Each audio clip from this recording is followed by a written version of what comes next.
We're celebrating the 20th anniversary of the Material Culture Caucus within the American Studies Association. This is, after all, a session that's commemorating 20 years of the Material Culture Caucus, directing its energies towards teaching with objects. We decided to have some fun. We decided to play a game of 20 questions. We don't mean 20 questions where you're saying, is it bigger than a bread box? Animal, vegetable, or mineral? In which you're asking questions to guess a mystery object. Think about all those physical qualities. We could sketch it. We actually brought in a number of mystery objects. Objects that we use in our teaching, objects that we love to share with our students and colleagues. And we challenged our peers to ask 20 questions about those things, starting with close looking and ending with big, important questions about the meanings of those objects. Questions about race, about gender, about ethnicity, about class, about memory. That's funny that it doesn't have a year. You could just keep the same. You thought about smell, thought about shape.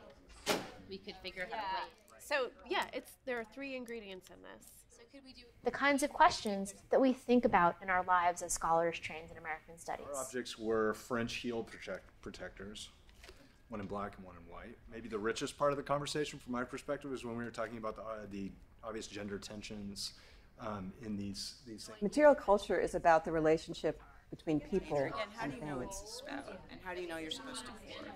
Well, I don't, but I know that if this were open... My question for an object often is, how do people interrelate this object with immaterial values? You can't, if you touch it too much, you change the look of it, so you're not supposed to be handling it for very much or using it.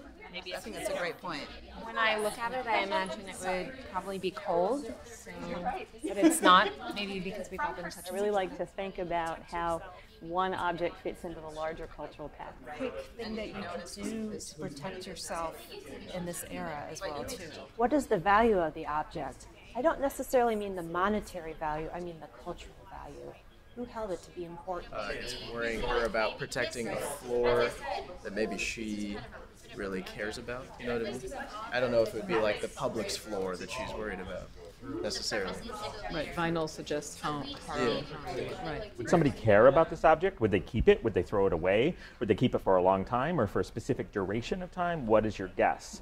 Because really, why do we care about an object? Is the fern being used as a bookmark, or is the book being used as a fern crest? Yeah, if we think about who might have been clipping and saving little botanical pieces. What can you learn about a book or a magazine or newspaper without even reading a word? Who made it? How does an object make you feel? I mean, I'm really interested in the question of how you emotionally respond to an object like this. I mean, it seems like an object that sort of shouldn't be touched. Texture of the type pressing into the paper, because this is an era of metal type printing. I'd like to ask if the object shows any traces of change over time. So if it shows any marks of human wear, any marks of mold, or changes that show that this object has moved across different spaces. There's a kind of, I think, intuitive as well as practical way that the first pages seem to matter. Time now to sort of recapture the wisdom, the knowledge that's being developed by all these groups. We brought scholars together from across the United States, ranging from graduate students to senior scholars, academics, curators, people from a range of disciplines. huge army of people? We came together to ask questions about objects because we know that looking closely at material things forces you to get beyond your assumptions, forces you to think critically, to make connections, to move from something concrete to something abstract.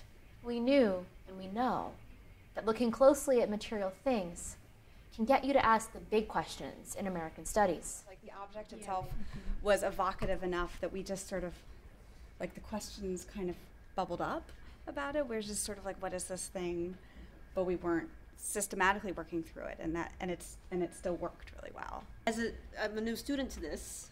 It was so revelatory to sort of just say, no, this is what you think it is, but once you look at it, it can't be. And we really had to talk about and think about what is it, what's it made out of, what are the different pieces of it, and what might their functions be. But one of the things that I really appreciated about today was how difficult this is, because I started acting like one of my students. You get like giddy and you're uncertain what to say. It's hard. There's a lesson to be learned from today, right? That play is a really fun way to get interested in anything, and having open conversation and sort of open-ended dialogue about an object it's fun. So won't you join us in asking questions about objects?